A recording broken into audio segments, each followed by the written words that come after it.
Hey guys. This is part 8 of What If Shikamaru was the main character. Hit like and subscribe if you like this one, and also please check the author in the description. Let's start.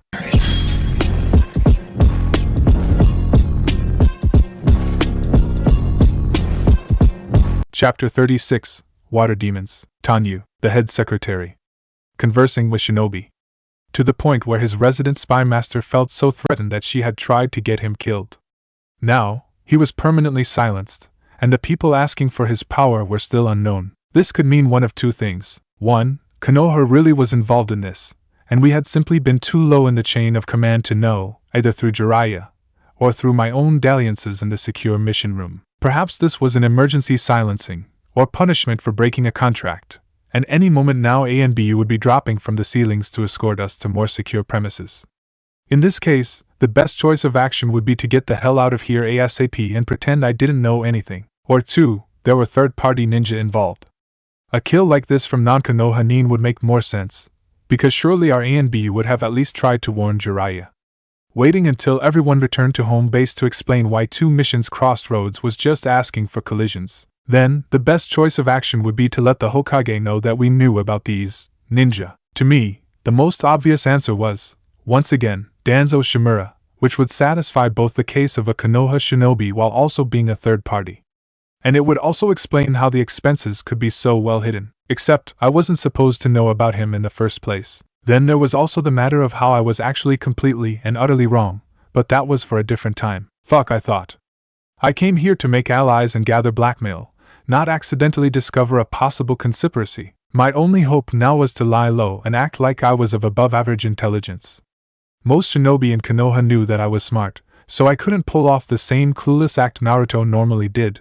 But, as my father had taught me, that didn't mean I had to show everyone exactly how smart I was. All I had to do was invent the most logical but wrong conclusion I could have drawn in this situation. Easy. You know how I said I was completely and utterly wrong? I mean it. I was so wrong that I was actually wrong about being wrong, and if you're confused, don't worry. So was I. I'll explain everything later, promise. Anyway, I took a deep breath, and proclaimed quite loudly, well, obviously, the Akatsuki had something to do with it. The Akatsuki? Naruto asked, confused at my sudden topic change. But why would they want to kill the head secretary? They probably had nothing against him personally. But anything that would weaken the villages and drive them to war with each other would benefit them. The lie came easily to me, made even more easy by the fact that in any other circumstance, it would be the truth. Oh. That makes sense, said Naruto. I wondered when everything would come tumbling down on me. I'll explain as much of the truth as I can to Naruto and Ino later, I promised myself. Just as soon as we clean up this ridiculous mess. I wondered how much Jiraiya knew. What are we going to do with her, though? Naruto said, pointing to Lady Arakawa. I shrugged. I mean, murder and framing someone else for murder is a capital crime. I looked at Lady Arakawa. Theoretically, however, someone could avoid the regular humiliation and pain that comes with a public beheading. Or however they execute people here.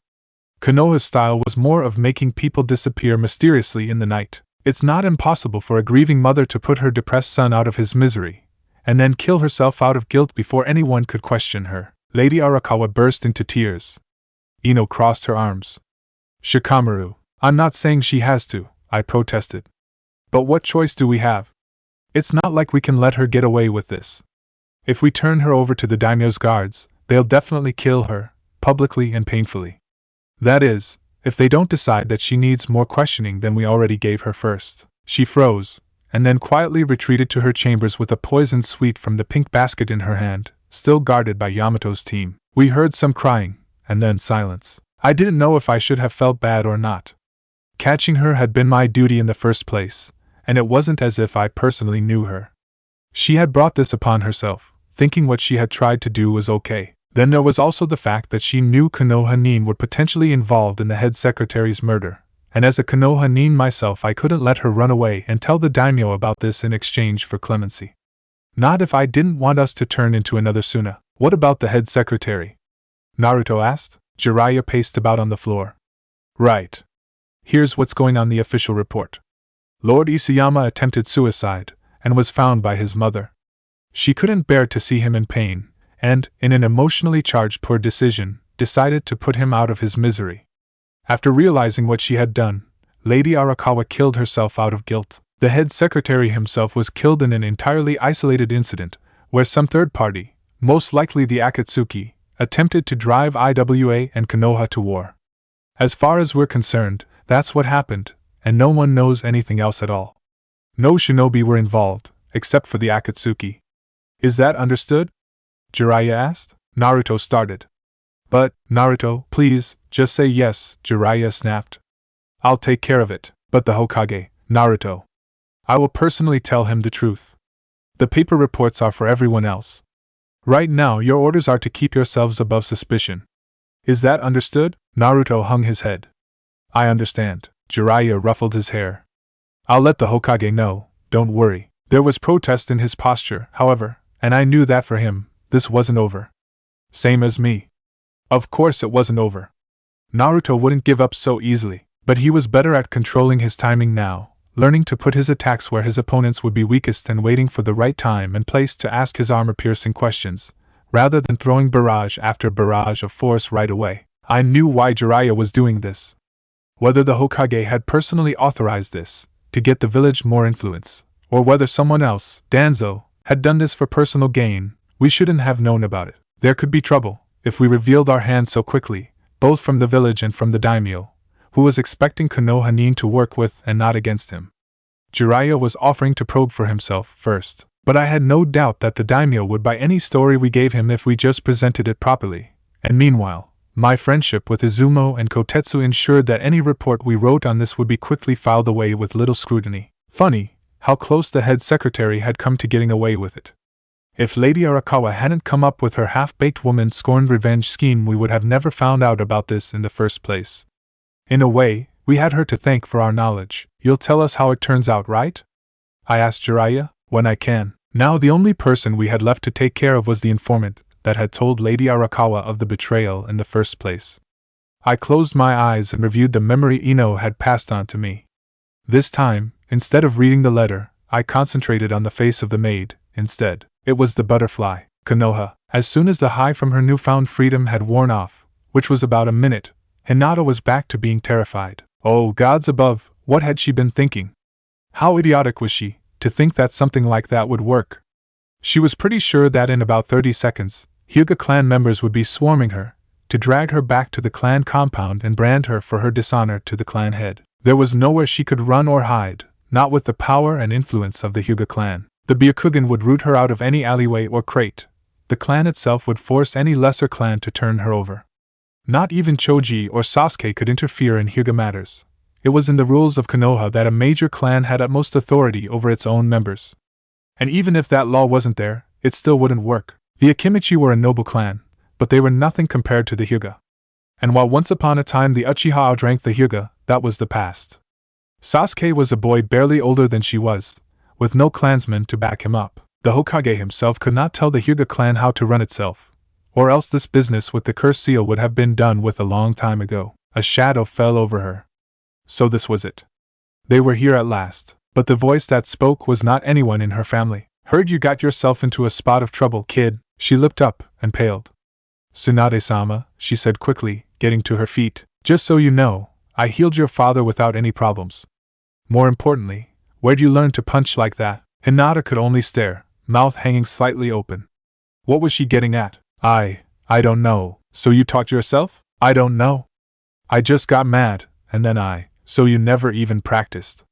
It just came naturally to you. Hinata bit her lip and nodded, and then Tsunade's grin turned feral. How would you like to become my apprentice? What? Cat got your tongue, girl? I asked you a question, Tsunade. This was Tsunade of the Sannin. And she was talking to her. Her, Hinata Hyuga, the disgrace to her clan. Being offered an apprenticeship under the most powerful kunoichi in the 5 elemental nations. What was happening to her? One moment, she had been going over what she might say to Choji's parents to allow her to stay with them while she figured out what to do, and the next, one of the Sandaime Hokage's students was offering her a job. Yes. Yes. Of course. Well, that's the easy part over with. Here's a harder question. What do you think you'll accomplish learning under me? What do you want to accomplish?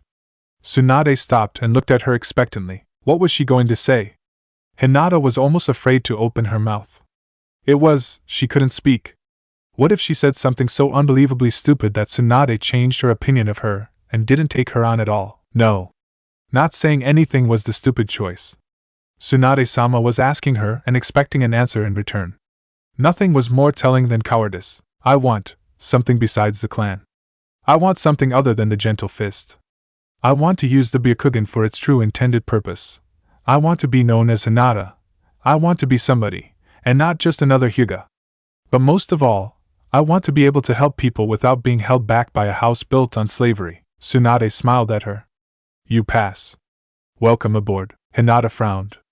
Was this supposed to be a test? It was a test to see if you would say anything at all, Tsunade grinned. I'm glad to see you're no longer silent. Come on, kid, let's go. We've got work to do. Kakashi's hiding from guy spot number 59. Damn it, sensei, Kakashi mumbled. The papers scattered across the table and fluttered to the ground.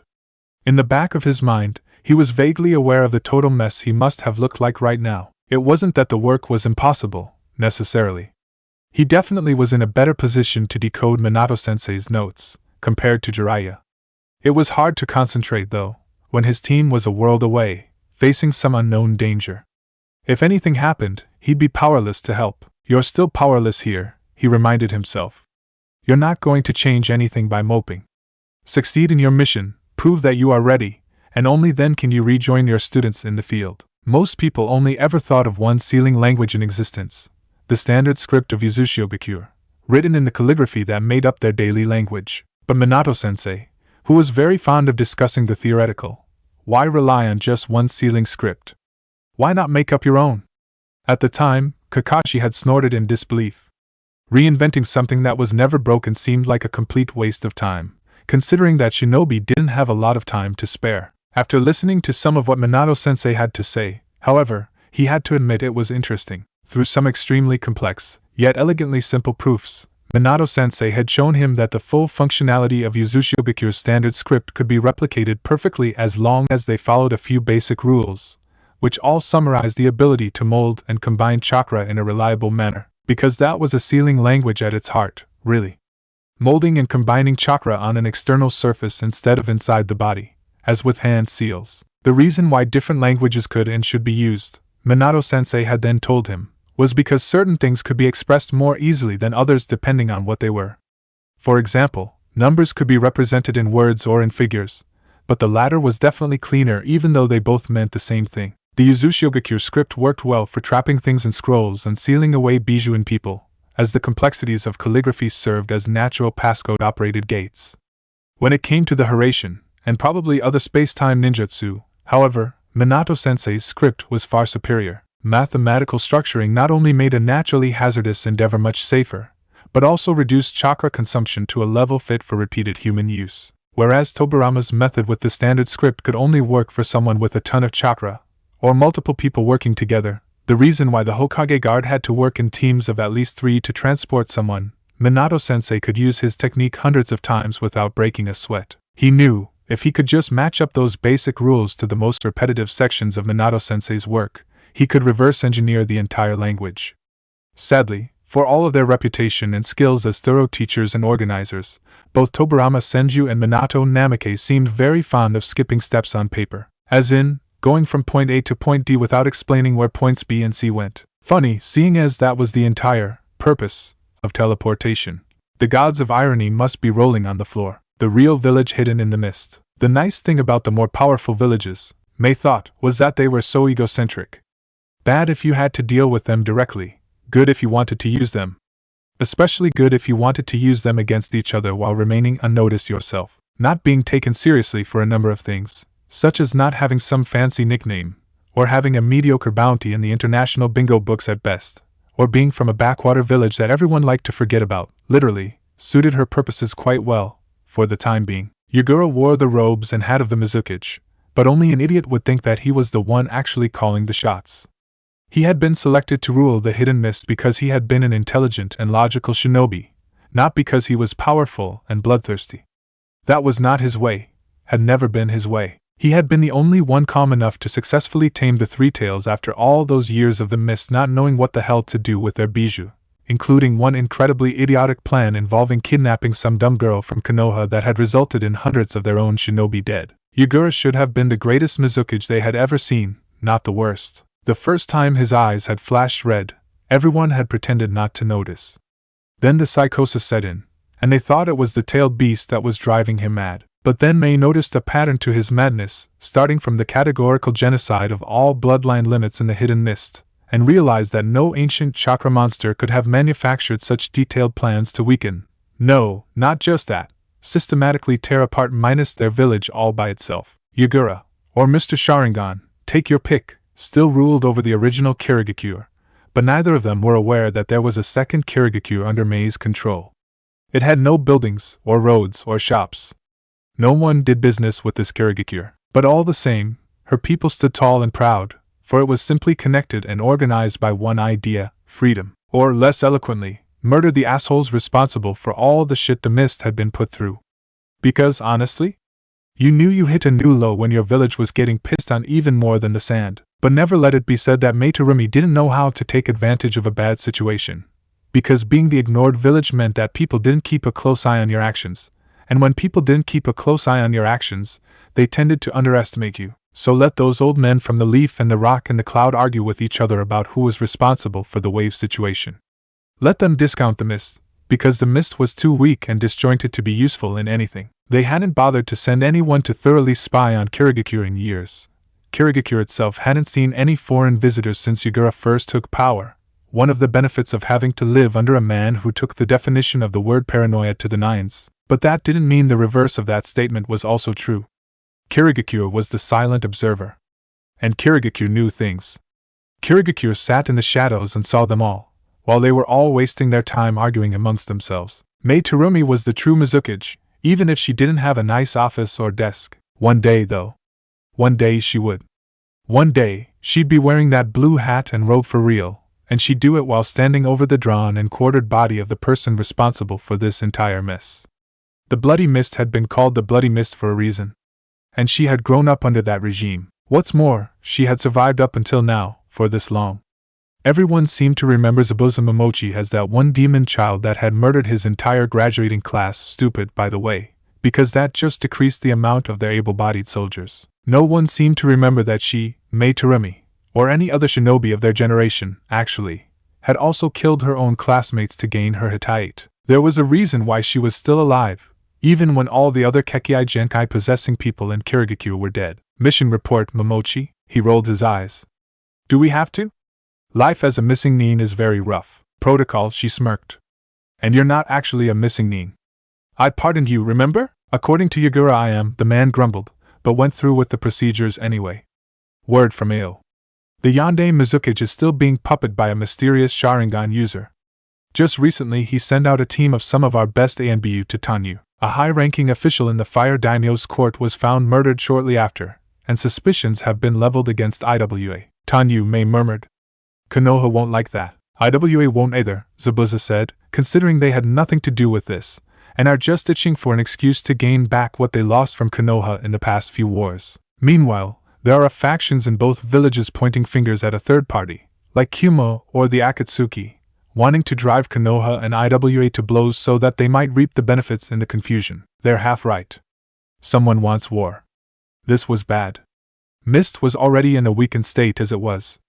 If word got out that they were the ones causing strife between Konoha, IWA, and who knew what else, even if they were doing so against their will, things could get ugly really quickly.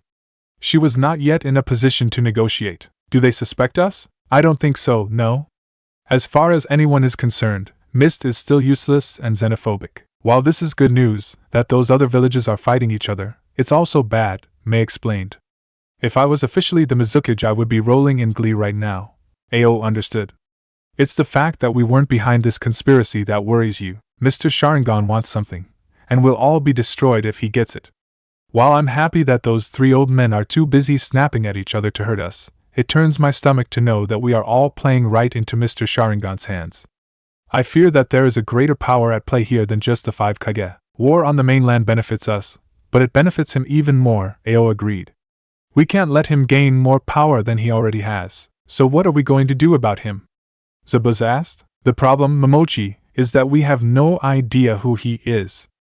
And until we figure out how to stop it, we can't let them know that we are on to them, or else we'll be dead faster than you can draw your sword, Mei said. At first I suspected Konoha, but it turns out that no one there knows jack shit about anything, and even less so when the Uchihos were wiped out.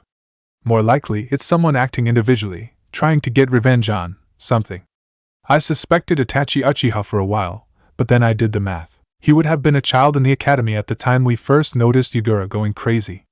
According to my sources, he didn't master the Sharingan until he was 8. What makes you so sure?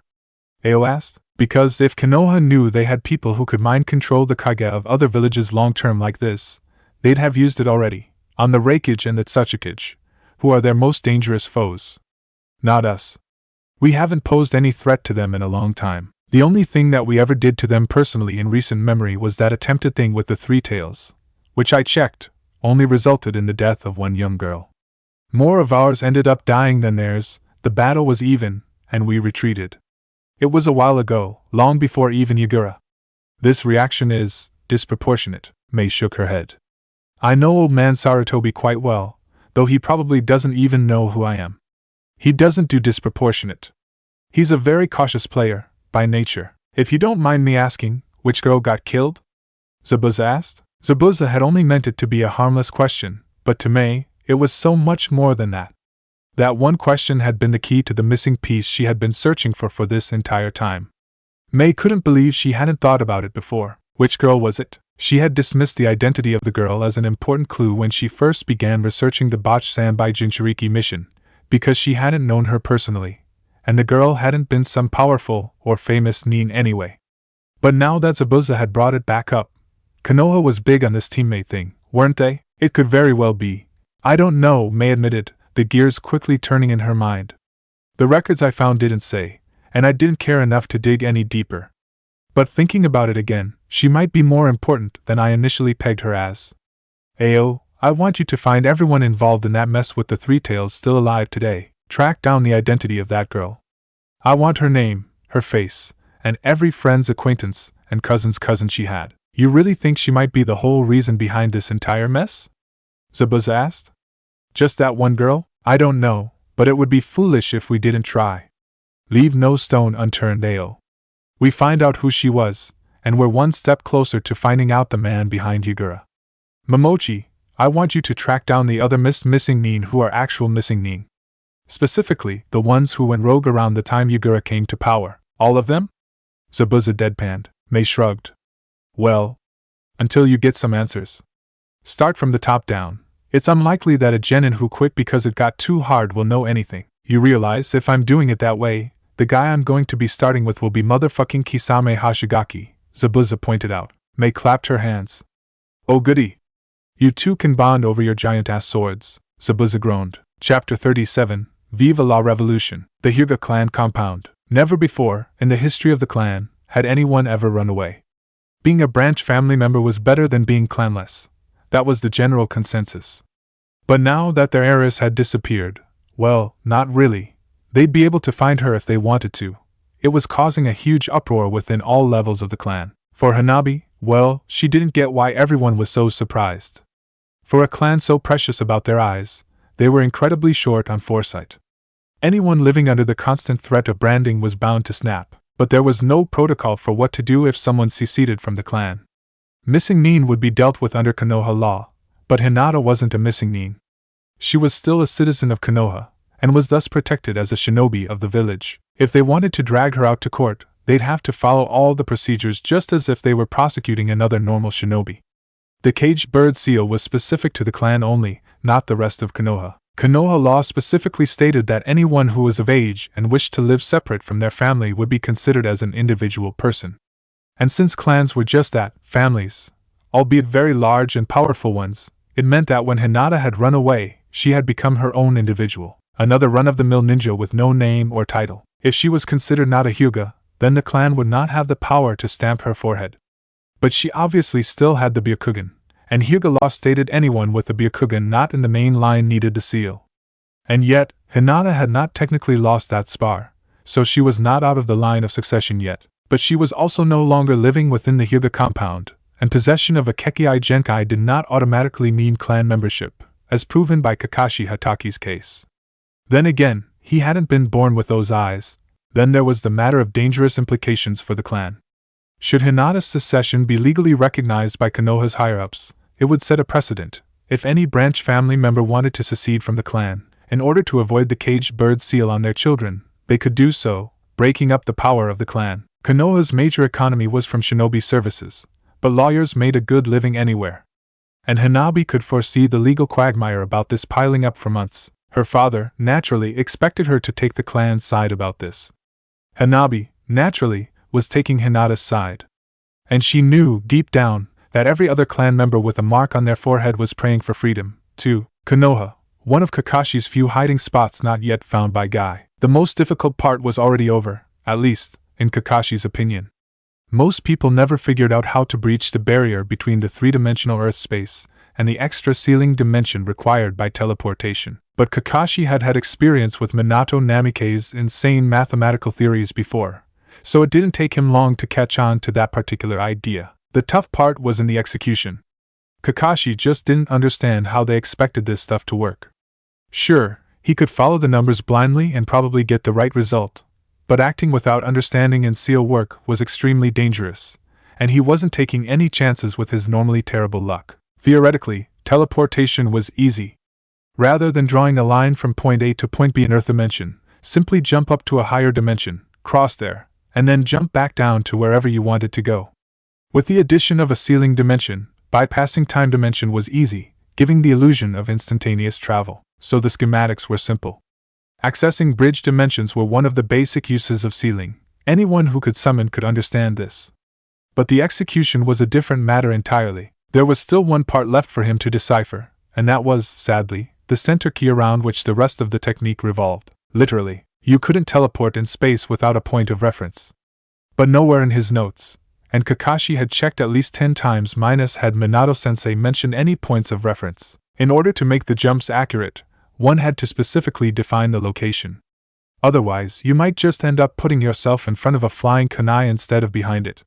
Or worse, if for some reason the chosen coordinates were incompatible, there was no telling what would happen then. Maybe the user would be torn apart, or maybe they would become stuck in the bridge dimension forever, or maybe they might become wiped from existence because of some unaccounted for dimensional anomaly. Kakashi was many things, but suicidal was not one of them. Not after so many others had died so he could live. The trouble was, a single fixed point of reference was impossible in a constantly changing world. One needed at least 4 non-coplanar points to define a single three-dimensional space. That was why the Hokage guard's transportation techniques took 3 people around a 4th person to work, because they were dealing with 4 seals at once. Meanwhile, techniques like Kawarimi or Shunshin didn't count because they operated with the basis that you, visually, already knew where you were going to go, in Earth dimension only. But Minato-sensei had only used 1 seal to define a path of travel. What's more, he put them on mobile objects, his special kunai, for example, and always ended up in the right place even if he didn't know where they were. Which was, by all accounts, impossible. Theoretically, someone could create a center point and bury it deep underground in a secret location and hope that tectonic displacements didn't change it too much. But, no. There was still too much uncertainty, too much error. Minato-sensei had been nothing but thorough. A shortcut like that wouldn't have been good enough for him, and it certainly wouldn't be good enough for Kakashi. Thus, Kakashi was forced to conclude that there was no such thing as a perfect anchor. In any event, relying on an anchor was too dangerous. The world was constantly changing. You cannot have an invariable point of reference in a universe where all motion is relative. But how did Minato-sensei do it then? Did he just not have an origin? Kakashi certainly had never seen him use one. But how would that have worked? You needed an origin. It was just flat out impossible otherwise. Was there some secret way to teleport without an origin? No. Kakashi was crazy and unconventional, but not that crazy and unconventional. There were certain facts of life that could not be disputed. If you held a match to straw, the haystack would burn. If he ignored Guy, Guy would come and find him anyway. If his heart was ripped out, he would die. And if he didn't use an origin, he'd just get himself lost in dimensional space forever. There had to be an origin. There had to be a fixed reference point. There had to be something that Kakashi was missing. Think, Kakashi! What is the one thing that remains constant every time the Hiraishin is used? regardless of everything else going on around the user. Oh, God, he was stupid. The one thing that remained constant every time the Hiraishin was used, it was the user, of course. The user himself was the fixed point of reference, hence the reason why Kakashi never saw Minato-sensei plant another one down in the earth. And this was where it got confusing once again.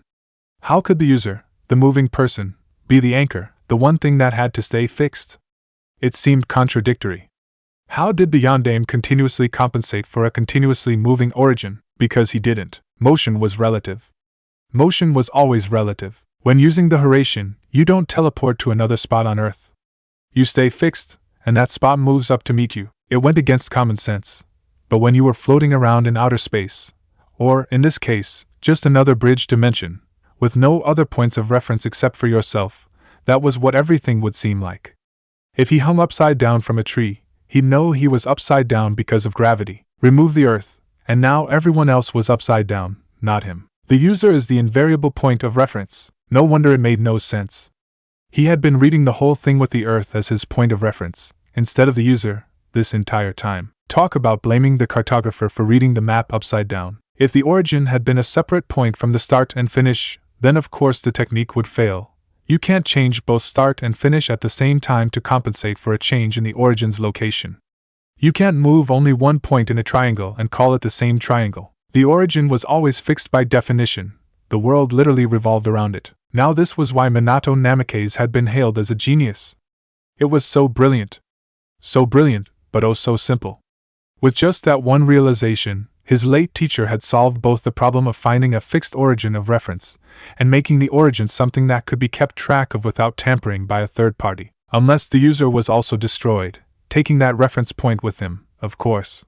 But Kakashi was pretty sure that in such a situation, the lack of a Hiraishin origin marker would be the last of his worries. Kakashi smiled triumphantly to himself. Take that, Jiraiya. And then he looked at his clock, and his calendar, and the stubble on his chin. Shit, how long have I been working on this thing? Tanyu. As I found out, the butterfly was actually a title, a nickname given to Lady Arakawa's most senior member in her informant network. There had been multiple butterflies throughout the years, but given the recent deaths, she, the current butterfly, had been the last. Both Lady Arakawa and the head secretary, gone. It had come as a surprise to both of us, really. She had not expected it to happen. Certainly not so quickly. That she had expected it to happen at all, however, was what made me look twice at the situation. The daimyo's palace was still in a state of shock. Naturally, that meant gossip was everywhere, though, amazingly, none of the stories were even close.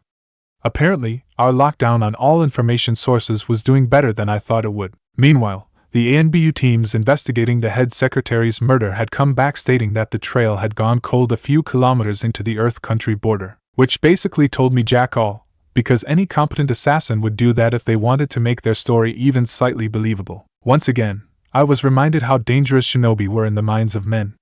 Boogeymen in the night. Ghosts phasing through walls. And you are training to become one of these monsters. That someone could sneak past a whole platoon of guards for multiple silent kills was something that would keep even me up at night, let alone someone without chakra. Even the most intelligent and observant people, civilian or shinobi alike, could disappear in a second. I could only hope that the other nations didn't take advantage of the new power vacuums to start something nasty. For all of their faults, the head secretary had been a very intelligent man, and with Lady Arakawa's help, they had undoubtedly been an unstoppable power in the capital. They were the two pillars that held up the strength of Tanyu, and now they were gone, and the daimyo was struggling to fill the voids they left behind. Well, with Lady Arakawa gone, leadership of her flock of chambermaids naturally passed to the butterfly, so that was one half of the gap gone. Without a noble title or property to call her own, however, the butterfly didn't have the protection or privileges Lady Arakawa had. If she was going to keep her head, she would need allies, force, to go with her mind. Hello, Shinobi-san, she said, holding up significantly better than Lady Arakawa had under the stress of interrogation. I hope your mission is going well. As well as it could go, I replied. Does the death of your mistress sadden you at all? She shrugged. She did a great wrong to an innocent man. Sometimes we must accept that the people we looked up to did a bad thing. In that case we must also accept the consequences. You're surprisingly well versed for a simple nameless chambermaid. From what I had gleaned about her during our cleanup sessions, she had no name. If she had been given one, she did not know it, for her parents had died before she could remember anything, and among the upper class she was only another speck of dust on the ground. She had not been important enough to have any name, other than you there. I leaned against the wall, letting the light from the oil lamp glint against my sharpened kunai. Let's stop dancing around each other, butterfly. What do you want? She smiled. I want a lot of things. You'll have to be more specific than that. Let's start with Lady Arakawa. You told her that the head secretary was going to turn against her. Was he really, or were you lying to cause trouble? And who was he conversing with, that made you so sure it was Konoha? Ino asked. I would never lie to my mistress, she protested demurely. I have served her faithfully for many years, since she was but a little girl. As for the who, if you children don't know, then I could hardly tell you. You know what I think? I think you planned this, I accused. I was guessing at this point, but it was a very logical guess. You weren't as loyal to Lady Arakawa as she thought you were. You had your own agenda, to break the power monopoly Lady Arakawa and the head secretary held over the rest of Tanyu. And it worked, too well, I'm afraid, because now they're both dead. As Ino was still new to her family's mind-reading techniques, she couldn't shift through memories very quickly yet, and required someone else to externally prompt her targets to efficiently find the right answers. I only meant for my questioning of the butterfly to be a blind shot, but I must have hit close to the truth because her carefully composed face twitched. Ino's mouth shot up into a smirk. She'd found something. Well? I pressed. She looked as if she wanted to continue speaking in riddles, if only to extract more information from me, but one look at my blade disabused her of that notion. I expected Lady Arakawa to cause trouble over it, she whispered. I didn't plan for anyone to die. I thought that if they both lived and started plotting against each other, they'd cover your own movements. You failed to recognize just how quickly and strongly Lady Arakawa would react to the betrayal. So where does that leave you? I had to get the truth from her. It could mean life or death for us, depending on what she knew, and who she would tattle to. Where are you from? Who do you work for? Unlike Lady Arakawa, she hadn't done anything that would legally warrant an execution. She was only following orders, and it wasn't her fault that her employer had overreacted. She hadn't killed anyone or sold state secrets, but if she had even the slightest possibility of betraying us, I shot a glance at Jiraiya, who had the same worried look on his face. We had no excuse for killing her, not like Lady Arakawa. And yet I could strike her down right here, right now, and make it look like an accident if I wanted. Then there would definitely be no potential witnesses left. Of course, that would be a terrible thing to do, and no doubt Jiraiya and the other Jonin would put me on a watch list for even suggesting it. Fire Country native. Born in Tanyu, and grew up poor, Ino told me over her mental connection. It was still weak, but considering that we were standing only a few feet apart, and sharing eye contact besides, anything stronger was entirely unnecessary. Besides, she was 12. This wasn't a matter of skill, but endurance. Only time and practice would grant her the ability to telepathically communicate over many kilometers like her father. No shinobi contact? I asked. None whatsoever. Ino smiled. The next head secretary is slated to be a more progressive man, if she gets her way. She's planning a revolution of the common people. A peasant revolt? I couldn't believe it. That was treason, and a very stupid idea besides. They rarely worked because of a lack of training, supplies, and organization. Besides, Fire Country was already well-fed and prosperous.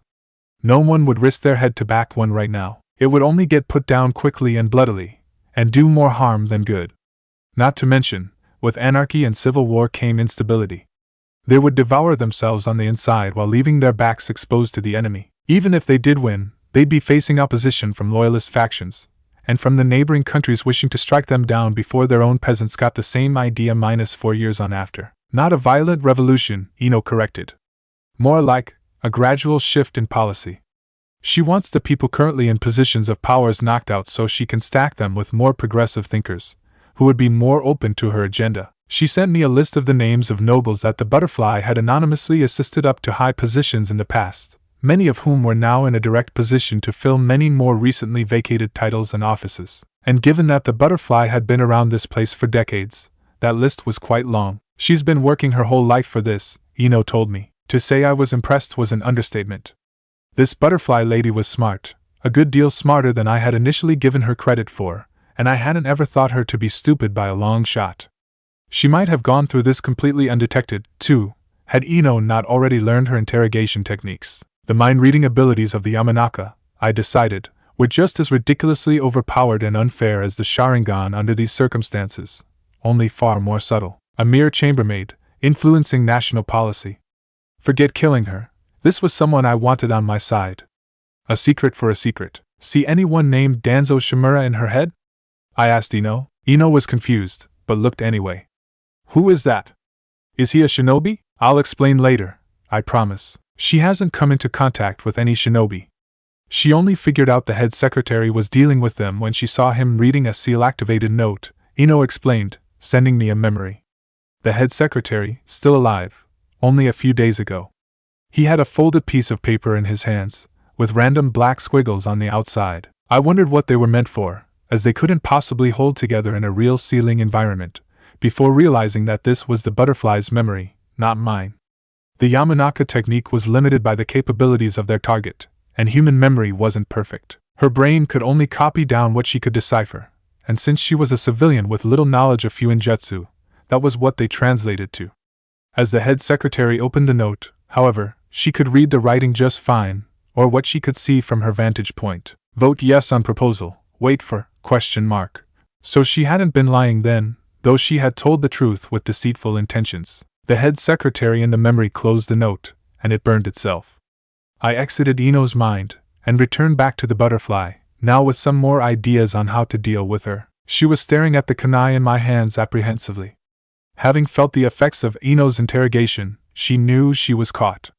Even without being a Yamanaka, I knew what she was thinking now. Lady Arakawa had been dependent on one man, the head secretary, for survival. She had foolishly thought she could live without him, and as a result drove both of them to their graves. That was a lesson, to pick and choose your allies carefully. But the butterfly wasn't dependent on anybody, rather, many people were dependent on her, now that Lady Arakawa was gone and she was managing the network. What are you going to do to me? The butterfly asked carefully. That depends on how much I can trust you. How do I know you're not working for someone else already? I knew that she wasn't, but checking twice was always a good idea.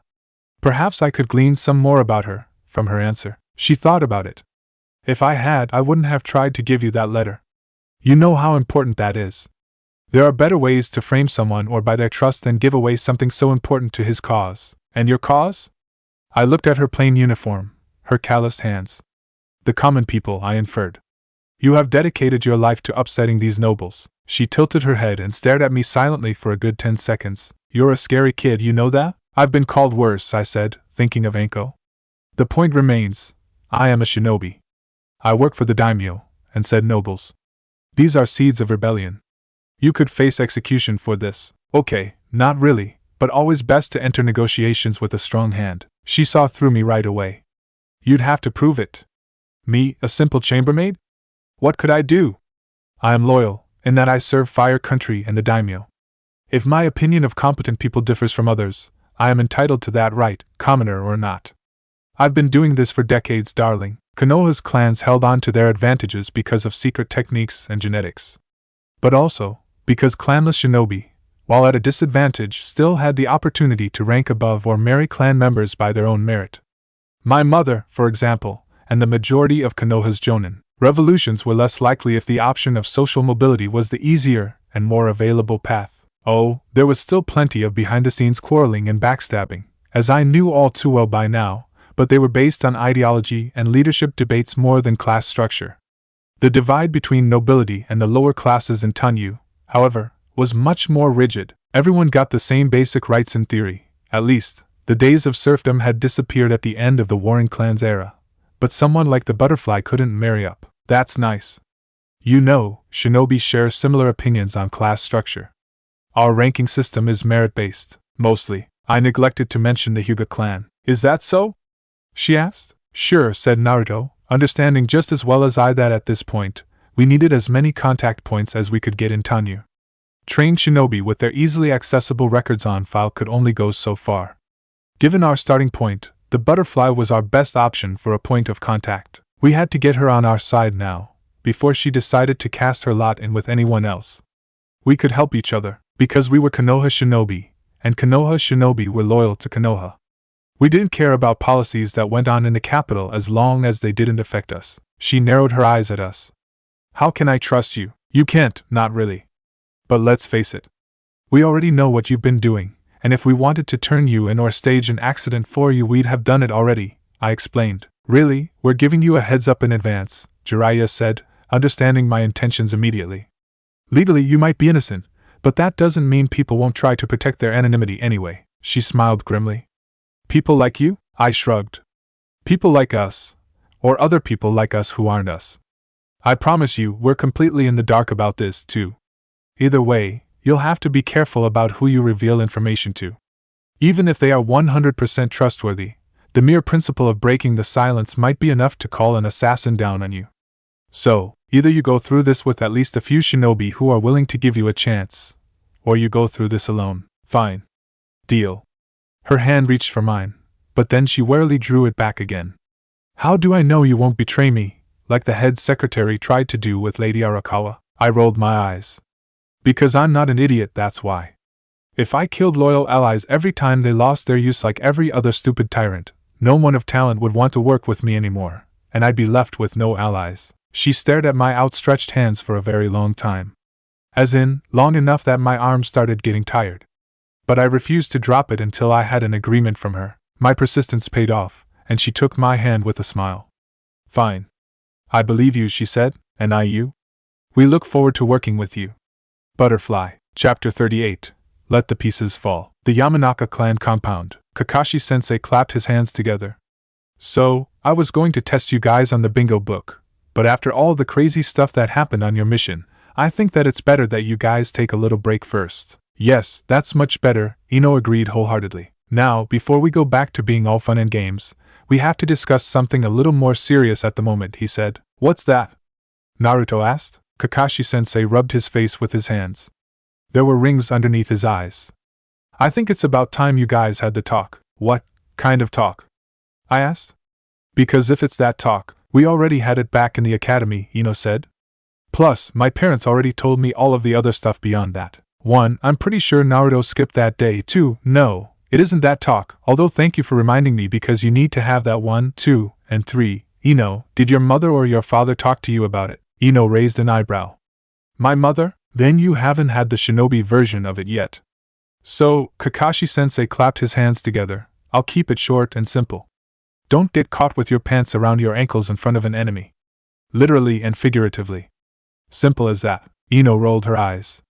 Yes, mummy, he slapped the back of her head. I mean it. Reality is a sad and unfair thing if you're not careful, so don't say I didn't warn you. Anyone and everyone is susceptible. It doesn't even have to involve anything physical. In fact, the more dangerous part is becoming emotionally involved with someone trained to take advantage of natural human irrationality. So be careful, and don't do anything stupid with anyone if you haven't known them for at least a year, and both of you haven't gone to the local clinic to be tested for STDs and all that stuff together, and minus. Yes, mummy, we chorused. We all got smacks that time. What Kakashi-sensei said was sensible enough. The surprising thing was the fact that said sensible things were coming from Kakashi-sensei. I suppose it wasn't too far-fetched to imagine him using his reading material and flirting habits to cover up his actually being a closet prude, though, seeing as that particular department of Konoha's rumor mill never seemed to get anything too interesting about him in that regard. Good shinobi were always paranoid, especially the socially stunted ones, and he was probably just being hypocritically overprotective of us. But back to the original talk that I was going to give you, you kids need a hobby or something, Kakashi-sensei sighed. It usually helps with dealing with all the stuff that you've been through.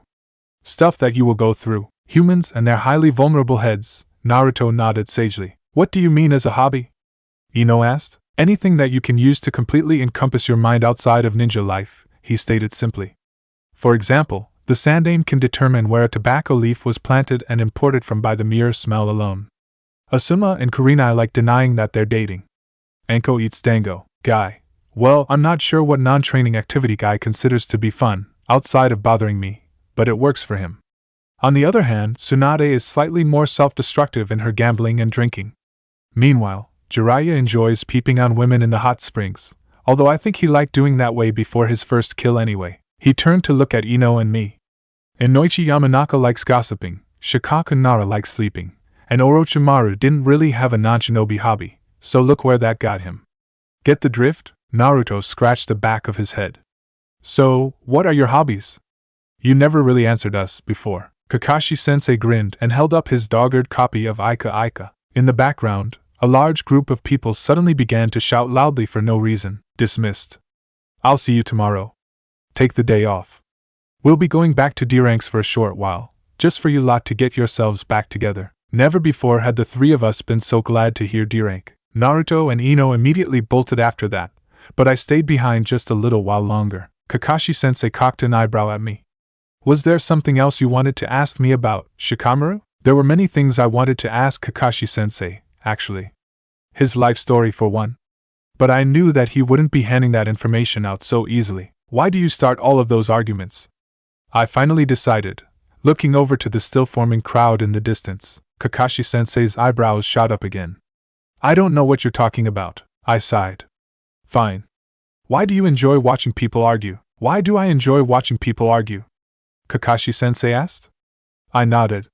And then his vacant look disappeared, and it was replaced with a more somber one. I could get used to distinguishing between his various limited facial expressions, but it still unnerved me, the way he could change attitudes so quickly. Kakashi-sensei was silent for a short while. And then he began talking. Arguing is good. It helps. It helps people let off steam, without actually resorting to violence. If all of our problems could be solved by just arguing, we wouldn't need to teach 5-year-olds how to throw knives in the first place. Besides, as long as people have the strength to argue, it means that they also have the strength to form and defend their independent opinions. Kakashi-sensei finally answered me. And if people have the strength to form and defend their independent opinions, it means they are still living and not just alive. Even brainless zombies can live in eternal toleration of one another. So as long as you have the strength to argue, aren't there better ways to go about that, though? I asked, looking back over at the crowd, where someone was holding up what looked like a pack of sunflower seeds. Like, I don't know, a well-researched and civil debate, versus a silly argument over, well, silly things? It's just conflict for the sake of conflict, Kakashi-sensei shrugged. Yes, well, some people just aren't as linguistically gifted as you are. And then his serious face disappeared, and it was replaced almost instantaneously with his regular happy-go-lucky attitude again. Plus, it's funny, the Hokage's office. You've had an exciting mission, I take it, said Sarutobi-sensei. At least, he sounded like Sarutobi-sensei. Jiraiya was still having trouble figuring out which was which, even though he had been actively searching for the clues ever since the existence of his old mentors. Not so newly developed eccentricities had been brought to his attention, and brought home a great deal of revenue too. Jiraiya shrugged. All in a day's work? It was good you went with those kids, said the Hokage. I promised I'd keep Team 7 updated on whatever news we had concerning the Akatsuki, and I intend to fulfill that promise. Pass it along when you can. So Shikamaru was right? It was the Akatsuki, not IWA. He's convinced that they're using it as a front to drive the villages to war. Am I being a paranoid old fool for thinking it was someone else? Jiraiya asked carefully, neglecting to mention the children's involvement with, or even knowledge of, Danzo. Unlike the inconveniently smart children of this generation's Team 7, Jiraiya was well-trained and well-known enough that an assassination attempt would be considered stupid by even the most reactionary of powers. At least, that was what he was hoping, that his status, as one of Konoha's best, would protect him from the worst. It hadn't protected Tsukumo, but back then Konoha had had less dead or defected talent. Yes, it was the Akatsuki, and yes, I'm sure, said the Hokage. As for Danzo, do you think I'm stupid, Jiraiya? I like to keep an eye on our idiot of a daimyo so he doesn't end up killing himself and bringing the rest of the godforsaken country down with him just because he chose to follow the wrong advice from equally stupid people. The only reason why that despicably weak, indecisive, damned little fool hasn't majorly screwed up since taking office was because he was lucky enough to have one competent advisor running the show. I won't lie, Danzo has been responsible for many murders. But our dearly departed head secretary was not one of them. At this shameless admission, Jiraiya felt his insides turn to lead. The jaded adult in him was saying, "You naive fool. Did you really think we, or any other hidden village worth its name, would follow the rules set by a bunch of civilian rulers?" But the noble child was aghast.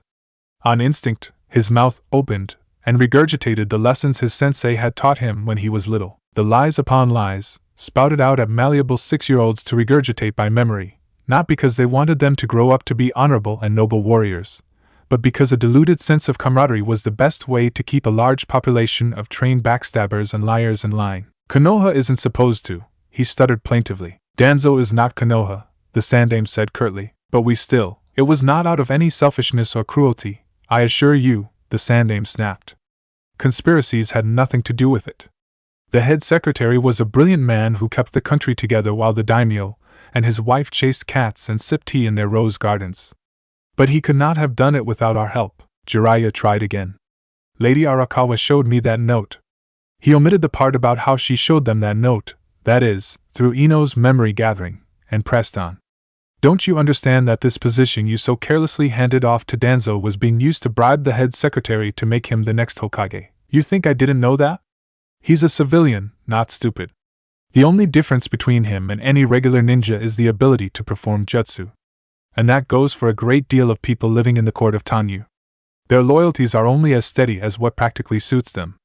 You think Danzo was the only person bribing him? The Hokage finished off the dregs of his pipe.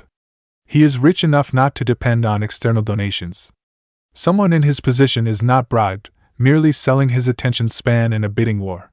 At the end of the day he does what he so chooses, and who else is bribing him? Obviously, not you, the clean face of Konoha, the richer clans obviously. A few foreigners, mostly merchants looking for lowered customs duties. Some special interest groups that are in no way comprised of our ENBU. The usual. It's not just Danzo. But I let him run his little bribing ring so I can see what he's up to. And he, in turn, well, that goes without being said. Jiraiya was furious. I didn't think you were a gambling man, sensei. How could you just let this happen? You're playing a feudal waiting game, letting an already powerful man with dubious allegiances grab more power. Whose side are you even on? Your own? Because every time you claim to hate Danzo, you turn around and let things that would work to his advantage slide. The Hokage shrugged. The men in Tanyu honestly don't care about us. As long as the Hokage is some impressive-sounding S-rank nin they've heard of before, they'll confirm him. The official blessing of a few men 1,000 miles away won't mean anything if Shikamaru has his way. Hiruzen Sarutobi seemed to murmur under his breath. So quiet Jiraiya almost missed it. I've always hated these damn riddles of yours, ever since I was a genin, Jiraiya thought. Shikamaru, can't you people just give it to me straight? I'm not Hokage material, and I mean it. I can plan a fight, or even a campaign. But that's about all I can do, and Tsunade is only slightly better than I am, Jiraiya said. Still, I will do what I can. For Konoha, we seem to lack in options, the Sandaime mused. Kakashi, even before that thing with Orochimaru happened, I hesitated. Good thing you did, otherwise Konoha might not have been left standing, Jiraiya quipped. Hiruzen Sarutobi smiled. If we're lucky, the entire shinobi system might collapse with it. His face turned somber. All jokes aside, however, if we forced duty on him, he would do it, and do it well, for every second of every day, regardless of how miserable it would make him. He would make himself the perfect Hokage, like he makes himself the perfect machine, and sometimes perfection is not always the best. Jiraiya frowned. Are we artists or shinobi? A good ruler will recognize that he can never be perfect. He is limited by his own human nature. He must know when to wear the public face, and when to be selfish and relax. Otherwise he will tear himself apart, the Hokage explained. What's the point of a golden age if the man behind it burns out before his 30th birthday? Both of them chose to ignore the ticking clock still stamped on Kakashi's shoulder. Tell me, Jiraiya, if you had a large bag of sweets, would you hand it over to a sugar addict who you knew would eat himself sick? No. That is not only an unwise waste of your candy, but it is also unethical. It is just so. I cannot, in good conscience, force this job on someone who will only hurt himself doing it, who has sacrificed so much for this village already. I know Naruto had dreams of being Hokage, but he won't be mature enough for a long time yet. Shikamaru, though, I can see it happening, Jiraiya mentioned. He's got his teacher's spark, his father's calm, and his mother's spirit. He's had a happy childhood, a stable family, and good friends who will hopefully keep him grounded if he flies too far. He's not so far gone, and I dare say he would like this shit, though hopefully he'll learn to be smart enough to not like it too much. We could make it work, the Hokage. Perhaps we could. There is a certain charisma about Shikaku's boy. He's not as vivacious as either of his teammates, but a steady forcefulness exists in his calm. He's a fast thinker, acts professionally, and clearly has the ability to care about other people, given how he acted with his friends.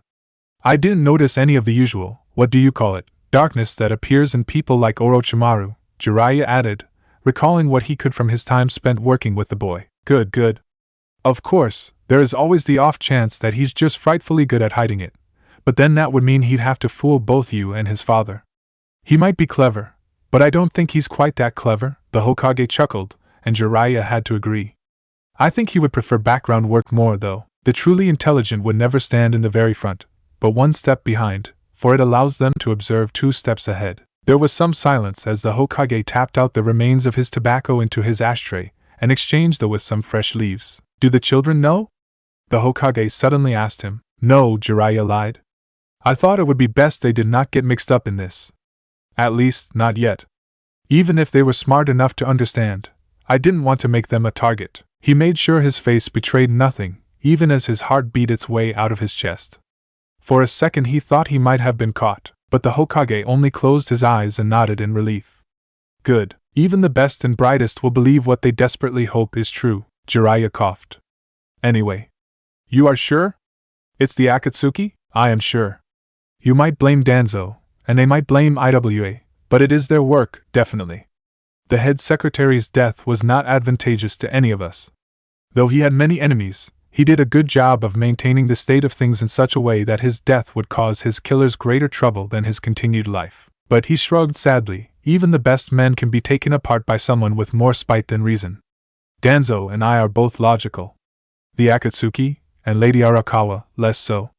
Well, the die has now been cast, and Tanyu is left vulnerable at a time we can ill afford it. Have you told Kakashi? Jiraiya asked. We'll tell him as soon as he wakes up, the Hokage said. At Jiraiya's concerned expression, he smiled. He's not hurt, don't worry. He's just sleeping off a bit of excitement. And by excitement I mean he hasn't slept since you left for Tanyu. Something to do with that side project we gave him. Jiraiya felt the glee crawl onto his face. Really? How far along is he? Did he start crying in frustration like I did yet? Has he suffered like I suffered? He could just imagine all the pain and misery he wanted to see on Kakashi's face. All the dark nights and sleepless hours. The pain, the utter defeat, the damn it I give up Minato you arse minus. The Sandaime shrugged. He claims he's finished. Minus all the pain and misery. Minus all the… Minus what minus? What? What? That's what he says. That's impossible. I refuse to believe it. I don't know. He was explaining things to me pretty well when I questioned him about it. The Sandaime put a hand on his chin. Even if he was half delirious from lack of sleep, Jiraiya sank into a chair and crossed his arms. That's not fucking fair. The Nara clan compound. My post-mission conversation with my father was not going as well as I hoped. I thought I told you to stay out of this, he said coldly. It's not like I went looking for him. I argued heatedly. Danzo's left behind bits and pieces of himself everywhere. I'd have less luck avoiding him. In fact, being in the know is possibly the only way I'd be able to stay out of his way. I understood why my father was acting this way. I truly did. His reason was the same one that motivated Jiraiya to cover up our involvement in the matter. But he couldn't shield me forever. The most powerful noble in the daimyo's court was entering his employ when we got there, I told him, meaning many other lesser powers are probably already taken as well. My father let out a shaky sigh. It was one of worry, but not surprise. He must have already expected Danzo to try something of this nature. Truly? Truly, I confirmed. In the official reports, the head secretary was assassinated by either IWA or the Akatsuki disguised as IWA, but off the books, Jiraiya and I think Danzo killed him. My father smiled. You're smart, Shikamaru. Too smart. And sometimes, too smart means you're wrong. What? A surprising double inversion, actually. You drew a dangerous conclusion, and so you covered it up with the next most logical step. Turns out, your accusation of Danzo was the lie, derived from too much information, and in fact the story you made up was the truth. The Akatsuki were responsible without doubt. What? I'm not messing with you. We promised we'd tell you about anything we knew about the Akatsuki. At this very moment, Jiraiya and Inoichi are briefing Naruto and Ino. The Hokage's direct sources say that the Akatsuki are trying to start a war between Konoha and IWA, with the hope of dragging in Kumo as well. Then what about Danzo? What about the bribes and minus? From what Inoichi managed to glean, Danzo was as annoyed as the rest of us. After all, he did so much work to win over the head secretary, and now the man is dead. His smile grew wider at my growing shock. I sank down into my chair and threw up my hands in disgust. First Lord Isayama's obvious murder by the head secretary turns out to be a suicide all along. Then the head secretary's obvious murder by Danzo turns out to be the Akatsuki all along. How do you expect any reasonable human being to wade through that many fucking layers of deception? My father's anger was now completely gone, replaced by total amusement. But it wasn't deception. The truth wasn't complicated at all. It was right in front of your face. But your natural paranoia and logic compelled you to dismiss the too obvious solution, my father said, and I felt like a 5-year-old again, listening to his seemingly infinite wisdom like a bedtime story. Most of the time, you would be right. Look underneath the underneath. But sometimes, even the underneath is the lie. Sometimes, it really is just that easy. How can you tell? I asked. I didn't, he said.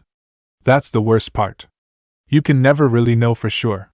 The state of the world is a difficult thing. People are easy enough to play and read, because they are right there in front of you. The most unpredictable madmen have some pattern to them, but so many different factors affect the state of the universe, factors that you can't measure or reach. Even I wouldn't have been able to see through that.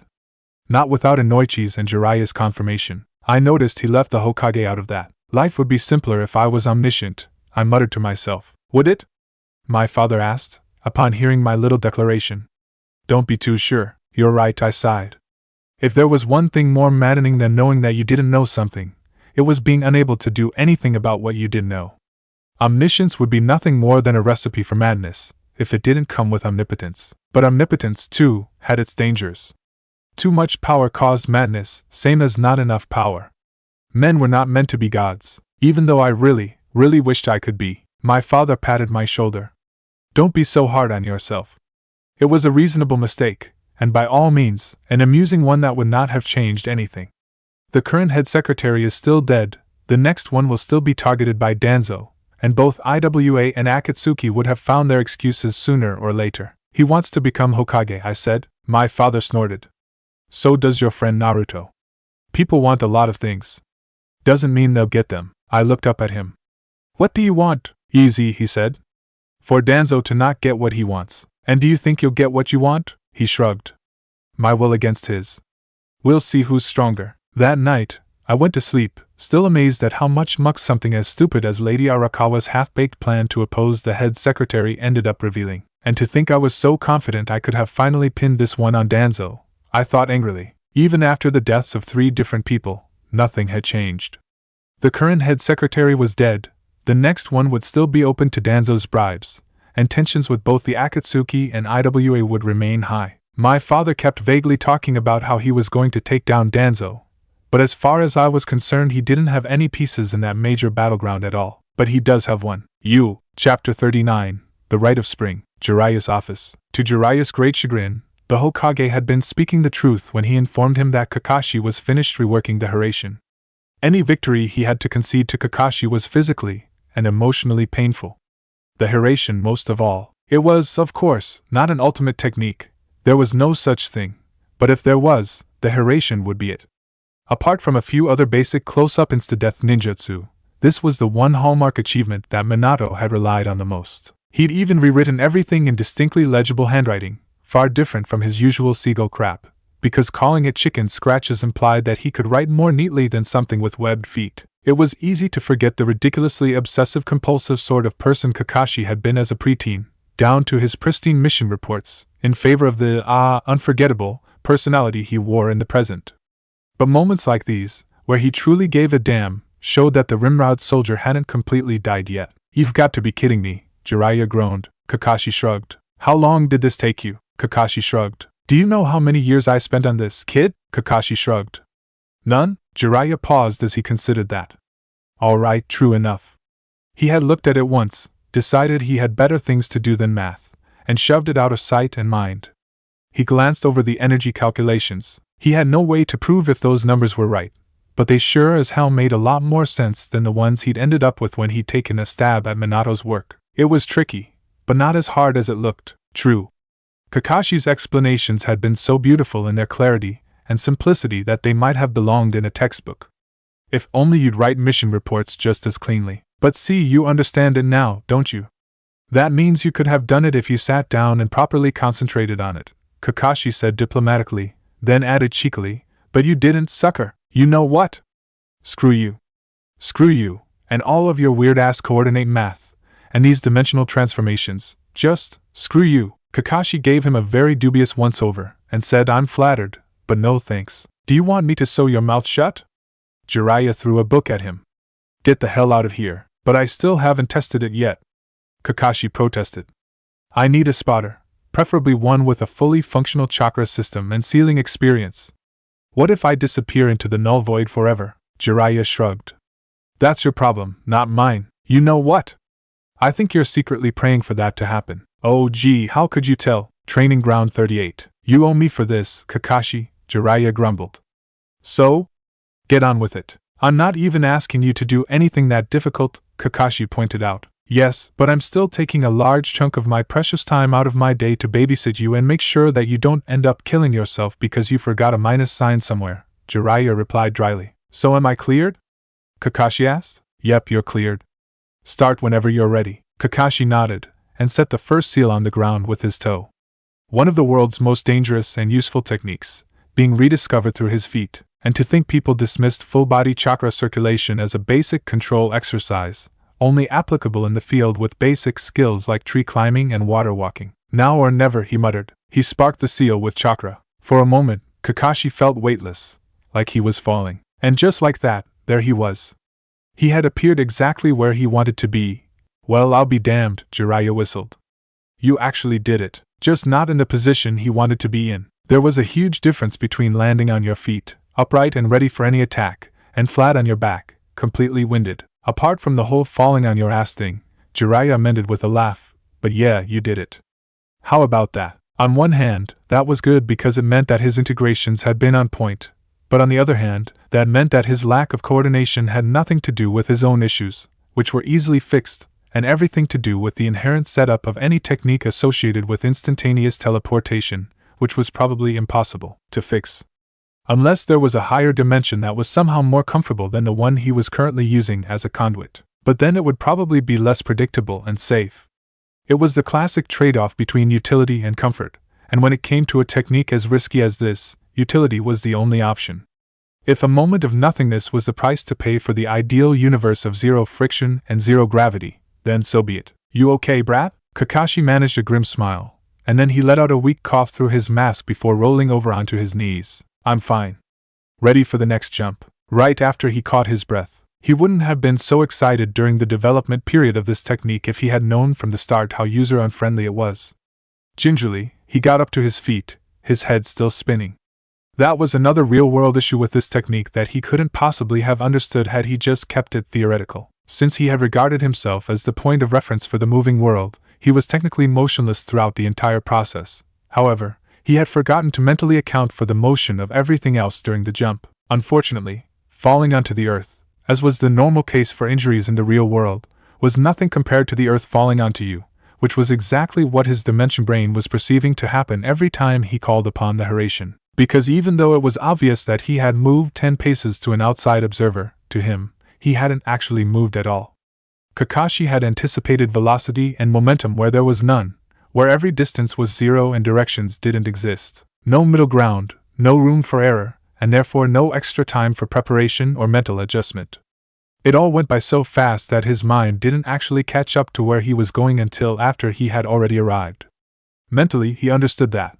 But getting his body to cooperate was a different matter entirely. Ever since he could walk, he had been heavily trained in his coordination, and now he had to deal with something that ran completely counterintuitively to how his muscles had been trained. Recalibrating 26 years' worth of instinct didn't happen in a single day. Step, fall, ground, step, fall, ground. Then there was the matter of reconciling Earth time with Hiraishin time, which was just as difficult as his changed spatial cognition, if not more. Movement was instantaneous, and yet time was not truly zero, otherwise he'd be able to be in multiple places at once. But that was impossible. There were certain laws that could not be violated. One could make clones, two clearly separate pieces of matter, and have them occupy two clearly separate states. But even with the Hiraishin, the same person, or the same object, in general, as in the same mass and volume, with its corresponding atoms and particles, could not span across two different states at once. So time was not zero. Time was a value that was infinitely small, approaching zero, and yet not quite there. The time passed in the Hiraishin dimension was a limit, easily representable on paper with pretty abstract symbols, but impossible to visualize in real life. The human brain just wasn't designed to comprehend the ideas of non-existence and infinity. Stop it! Jiraiya snapped. What? Stop thinking so much. Seriously, I can hear you all the way from here. You did all the thinking when it came to calculating your seals. Now trust in your own work and let it happen. Stop thinking? Trust me, Jiraiya said. I saw Minato going through the same stuff you're experiencing now. The more you think about it, the more senseless and confusing it gets, and the more stressful it becomes for you. Stop thinking? Please. You might as well tell Shikamaru to stop scheming. I don't wanna. Fine then. I'm not going to clean up after you if your brain ends up melting out of your ears. Kakashi let out a long breath and tried to keep from retching. At least he managed to land on his feet this time, but it was still disorienting. No wonder Minato-sensei looked like hell when he first started. Jiraiya had never bothered to learn the mechanics behind the Hiraishin no Jutsu, but he had been there for the testing process for Minato-sensei, just like he was here for Kakashi now, which only meant one thing. He knew. You planned this, didn't you? Kakashi growled, dry heaving into the grass. Your fault for trying to use the Hiraishin. This is your punishment, Jiraiya shrugged, quite unsympathetically. You were the one who gave it to me in the first place. You didn't have to take it. You basically implied that I would never be a shinobi again, or teach my kids, or have a life if I didn't do this. And you outright stated that it was a direct order from the Hokage to learn this. Oh. Oops. There was a great deal of schadenfreude in Jiraiya's seemingly calm, nonchalant expression, one that expressed extreme satisfaction after finally seeing the one person responsible for his years and years of uncalled-for suffering get what he deserved. He had absolutely no idea where Jiraiya got those negative sentiments. Kakashi sighed. Alright, let's try this again. You sure?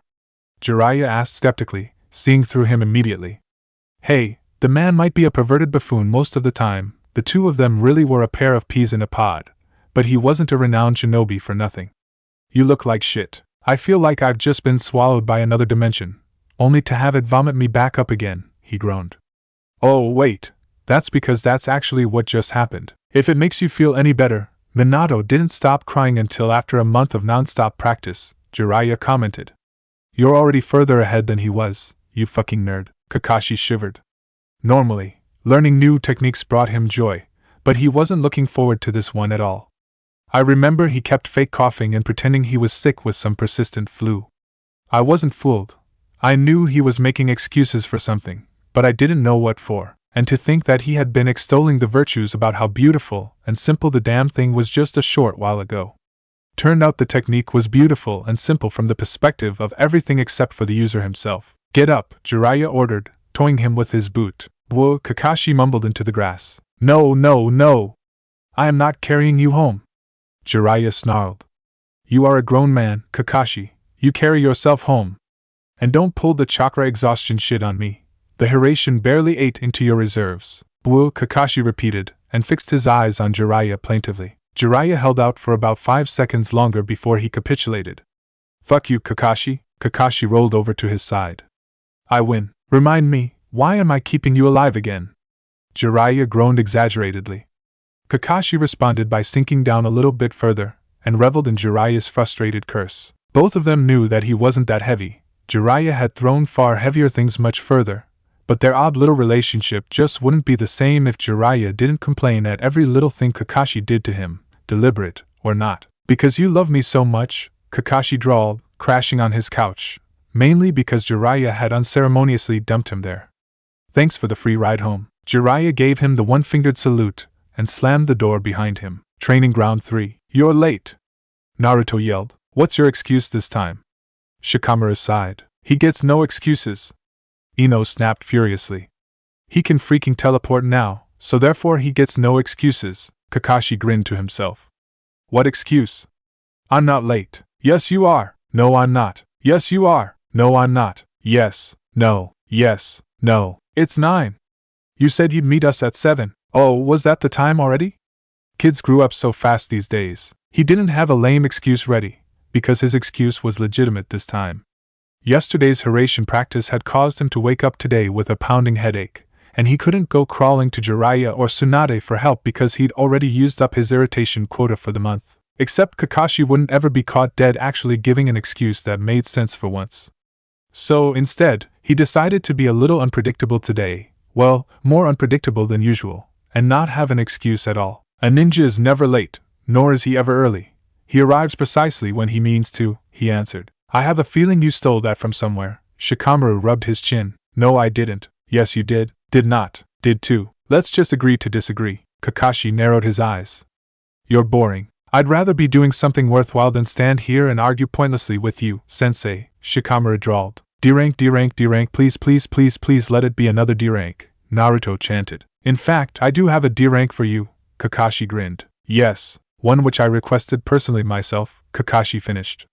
Because ninjas need their chores done, too. The transition on Naruto's facial expression from jubilant to horrified happened so quickly that Kakashi almost didn't catch it.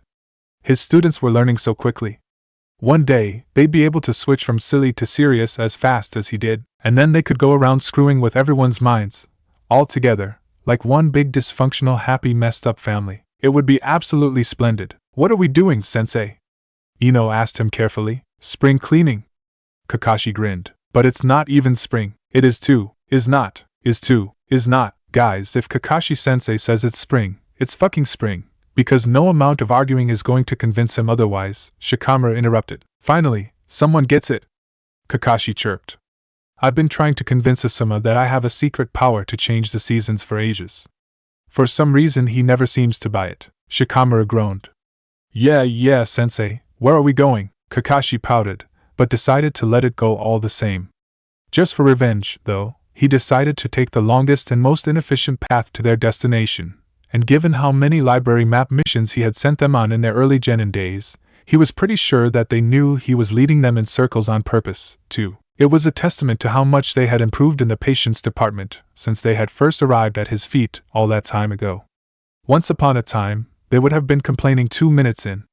Now, they just skipped along right behind him and pretended that everything was going just as planned. Of course, they still yelled at him for being late, but he had been told many times that someone like him was capable of making even the Buddha lose his temper. And if he didn't, then that just meant that Kakashi wasn't trying hard enough. Kakashi-sensei, they had once asked him when he had pulled something similar to this a long time ago, how much longer until the end. He had responded with, I cannot predict the future, but death will come when it comes. Oh, you meant until we get to our client's house. We're almost there. That was how shinobi went through life, wasn't it? Just skip along, grit your teeth and deal with whatever was thrown at you, and wait for it to end, right? Kakashi ignored her. We're here. He stopped abruptly, and gestured to the building with a flourish. Well, to call it a building might be giving it too much credit. Buildings, after all, were supposed to stand upright. What is this? Naruto asked. It's my house, Kakashi said proudly.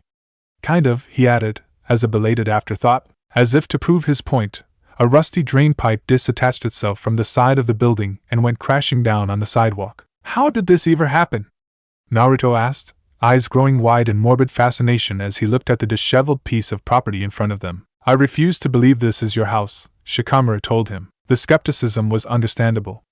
To call it a hovel would have been a compliment, because that would imply that it was at least still in livable condition, if just barely. Sorry to disappoint, but it is mine. But in my defense, the last owner paid me to take it off his hands, obviously, because this thing doesn't comply with any health or building standards, and it would take you more money to fix it up than destroy it, Shikamaru pointed out. I don't know if that's supposed to be a window, or just a big hole in the wall. Ino shook her head. You're not planning to live here, are you? Of course not, Kakashi told her, affronted. I own multiple places scattered around Konoha and buy and sell them on a regular basis, so that certain annoying eternal rivals of mine have a harder time trying to find out where I sleep. Not that it helps, Kakashi muttered darkly. I swear to God, he has a radar for me and only me. It's his sixth sense. Sensei? Naruto asked, tugging on his sleeve. Seriously, that kid was just so adorable and short. For now. He was starting to get taller alarmingly quickly already. Kakashi decided to savor this moment, while it lasted. People rarely remained the same after they finished their growth spurts. Though, Minato-sensei had never been particularly tall, and neither had Kushina, so maybe Naruto wouldn't get taller than him, after all. Especially if he kept eating ramen all the time instead of proper food. Sorry, what? He asked lazily. You were saying, about you having lots of houses that you moved around in? Yes. That. Kakashi clapped his hands together. So, I own lots of different places, and just bounce around and pick one at random to sleep in each night. And no, we won't be going to any of them. Mato Guy is already one person too many who knows where I live. And you want us to clean this one up? Shikamaru asked. We might as well burn it down and get Yamato to grow a new house from scratch. Yeah, about that, Kakashi said. Some of the stuff in there is mine. So no, you can't burn it down until you've moved all of the stuff out. Some? How much is some? Ino demanded. All? Kakashi admitted. So you tossed so much junk in this thing that the previous owner ended up having to pay you to take it off his hands? No, he paid me first, and then I dumped my things in it, Kakashi explained. And it's not junk, Kakashi-sensei. If I see something I like that you don't want anymore, can I keep it? Naruto asked. I want a junk collection too. 1. It's not a junk collection. These are highly valuable artifacts, Kakashi lied through his teeth. And 2. I was going to let you keep some stuff, but now that you're going around calling my precious belongings junk, I might just change my mind. I'm sorry, sensei. You better be. When you say you dumped your junk in it, Shikamaru began. It's not junk. Shikamaru rolled his eyes. Fine, you're garbage. Did you put it there like this, or did your storage scrolls explode because you overstuffed them, and now you want us to crawl through this wreckage to find what's left of your seals? Fuck, why does he have to be so smart? Kakashi wondered, surreptitiously turning his feet inward to hide the ink stains and chakra burns on his toes. I call upon my right to remain silent. Sensei, I think you might have a hoarding problem, Ino told him. I do not. The entire place is collapsing through the ground. The room is so overfilled that you can visibly see the wood buckling. There's rolls of wire peeking out from every possible crevice. And I swear I just saw a piece of something sprout 5 legs and scurry across the dirt, which, by the way, is caked with rust. Well, you know what they say. A journey of 1,000 junk piles begins with a single can, Kakashi responded in all of his infinite wisdom. Okay, that I'm sure you stole from somewhere else, Shikamaru snorted. Did not. Did too. Did not. Whatever. I think that's enough disrespectful chit-chat from you, Kakashi said, slapping Shikamaru in the back of his head. Get to work. Naruto groaned and walked up to wrench open the door, only to get a bucket of water dumped on his head. Okay, that I swear I did not plan, Kakashi lied again. Glaring, Naruto gingerly lifted the bucket of water off his head, and a cascade of all the random things Kakashi had stored inside his oversized closet exploded outwards on top of him like a tsunami, spilling out into the street and carrying Naruto with him. Ino and Shikamaru each dove to the sides to escape the storm, and from where he was standing, he could see Naruto's head and feet turning cartwheels inside the wave of stolen, permanently borrowed without permission, goods. Okay, that I swear I did not plan, Kakashi said somewhat truthfully. He had designed this place with the expectation that any potential intruder would be buried under his mound of various semi-useless belongings. He just hadn't expected that many, valuable collectibles, to have built up over the years. Apparently, he had more forgotten buried trash than he realized. Liar, Naruto gasped hoarsely from where he was buried in the junk. What?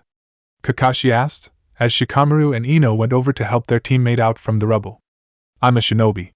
This is my stuff, inside a not-so-good area of the city. Of course I would have booby-trapped it. That should teach you not go running headfirst into something without checking your surroundings. How many other booby traps are there? Shikamaru asked warily. I don't remember, Kakashi shrugged. You liar. A good shinobi always remembers his own traps. And don't you dare try to tell us you're not a good shinobi. But I'm not a good shinobi. I'm an amazing shinobi. And sometimes, there's not enough room in my brain for all of my amazingness, so I have to delete some information, like where all my traps are. Sensei, fine. I do know where they all are, Kakashi admitted. But I'm not telling you. Consider this a training exercise. Sensei, apart from that first incident with Naruto, however, the day proceeded relatively smoothly. Team 7 found and disabled most of his traps quite quickly. Of course, those traps were pretty elementary, to be honest, since they were only designed against civilian thieves and weren't protecting anything that important, but still impressive, nonetheless. The funnier part was what they found once they got in there. Are these baggy babies? Shikamaru asked, peering at the tags. The whole set. Including the knockoffs. You spent your money on these? No. I collected them. You mean you stole them? No, I collected them. After they went out of style, and everyone started throwing them out by the dozens. Do you want this case of bricks too? One of Naruto's clones asked. He held up the box, aided by 5 other clones, and as he did, one of them fell out and smashed against the pavement. They're not even good building quality. They're not even properly baked bricks, Shikamaru said, poking at the remains of the broken brick. They're just dried up squares of mud and dirt. And why the hell do you have a giant statue of the thousand-handed Bodhisattva in here? Where did you even get it? Why would you ever think it would be useful, Sensei? Why do you have a sealing scroll filled with 10,000 rocks? Ino asked, holding up a sealing scroll filled with 10,000 rocks. That, my cute student, is because I like sealing scrolls filled with 10,000 rocks, Kakashi answered her, and put them in his pockets. The one with the storage seal, of course. He wasn't going to waste his energy carrying around a sack of that stuff. Every ninja worth his salt had at the very least rudimentary storage seals in his pockets. Where else would they pull their unlimited supplies of kunai and shuriken and ninja wire from? And why would you ever keep a sealing scroll filled with 10,000 rocks? Kakashi shrugged. She put her hands on her hips.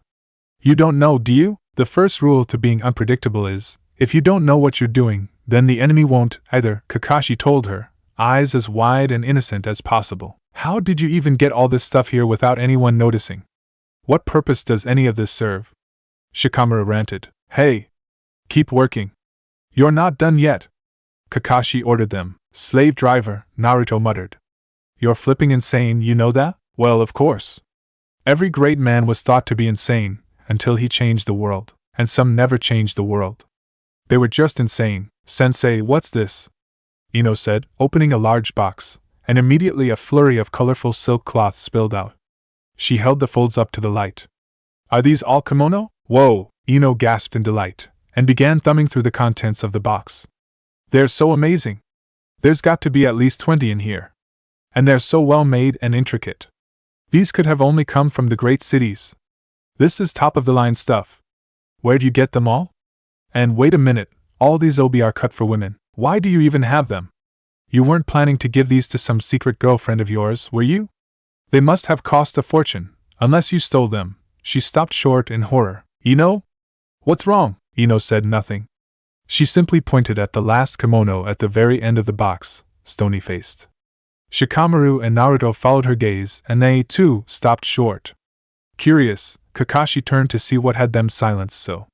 It was just a box full of kimono, nothing too special about it. The particular one that Ino was pointing at was light blue in color, with leafy flower patterns. Oh, you. Shikamaru whispered. Kakashi scratched the back of his head sheepishly. Oh. Right. That, it was you. Look, guys, I can't believe I said. Naruto howled in anguish. Sakura Chann, Chapter 40, Smelling Fishy, Training Ground 3. You're late. Kakashi-sensei called out cheerfully. Ino stared at him, and then, despite all of their training and experience, their team exploded at him. Oh, and you're never late? Excuse me, but look who's talking. And you said the meeting time was 3. It's 3 right now. For your information, it is not 3, it's 1,500 hours, Kakashi-sensei grinned. Gosh, I know I'm really bad at being on time, but my personal record was 4 hours. 12 hours late, kids. That's a new low, even by my standards. He looked away and rubbed his chin. Then again, that only means I'm teaching you properly. I always knew you would surpass me one day, but not this soon. You can't seriously expect us to meet out here at 3 in the morning. Ino yelled. You never know when there might be a sneak attack at 3 in the morning, Kakashi-sensei pointed out. Now, as your sensei, I have an obligation to ask you why you're late. Well, if you're going to play this game, then we're playing too. A mass pandemic was falsely reported, Ino said. I thought the apocalypse was coming, Shikamaru added. And also, there was a mosquito in my shower, Naruto declared. The three of them nodded vigorously in agreement, somehow all in sync despite not being mentally linked and having never previously coordinated their story. It was a bit creepy, really, how much time they spent with each other. A mosquito? Kakashi-sensei asked, interested. Was it big and scary? Yeah, it was really big and scary. It was really big and scary, and super hairy. A disgusting, blood-sucking monster with a proboscis big enough to rival the swords of the 7 swordsmen, and enough malaria to wipe out a micronation. Kakashi-sensei frowned. I'm not a medic, so I can't say for sure, but I don't think microbe counts work that way. But the point is, it was huge. Like, the size of a dinner plate. Bigger than that. It was the size of a person, the size of a house, the size of the Hokage Tower, the size of the Hokage Mountain. Kakashi-sensei raised an eyebrow. I think I would have seen a mosquito the size of the Hokage mountain, guys. It was invisible. We only knew it was there because it's a magical mosquito that only becomes visible right before it tries to eat you, Ino explained. Oh. Well, that makes complete sense. Kakashi-sensei rubbed his chin. Mosquitoes are a serious menace indeed. I wouldn't have believed you if you said it was a spider, since I've trained you better than that, but mosquitoes are something to be feared. Of course not, said Naruto. Spiders are our friends. They eat mosquitoes. Giant mosquitoes would also explain the pandemic warning, said Ino. And pandemics are tied to apocalypses, said Shikamaru. Kakashi-sensei nodded. Giant, blood-sucking, parasitic insects. Are you sure it wasn't a lawyer? Naruto looked at his toes. It might have been. There, Kakashi-sensei said, patting his head. You were very brave, and some might argue that the lawyer was worse. Well, since you guys fought a giant man-eating invisible mosquito and lived, I suppose I should tell you that Sasuke Uchiha was last seen in the company of the daughter of the weapons shop owner's nephew. Meanwhile, the weapons shop owner's nephew is plotting to kill this new intruder, Sharingan or not. In case you wanted to know, wait, I have to write this down. Ino called out, scribbling furiously on a notepad. If you're looking for juicy dirt on people, Ino, you might want these, Kakashi-sensei said, pulling a filing cabinet's worth of notebook paper out of nowhere. Ino grinned like her birthday had come early, as did Naruto. In the edge of her vision, she saw Shikamaru's eye twitch. Score. Naruto, please don't tell me you're obsessed with all this dating business too, he groaned, like he was a boring person. Which he totally was. Hey, people pay for this shit, and I need ramen money. Ino told me if my clones helped her spy on people, she'd give me a cut of the profits, Naruto defended himself. And it's not entirely dating business.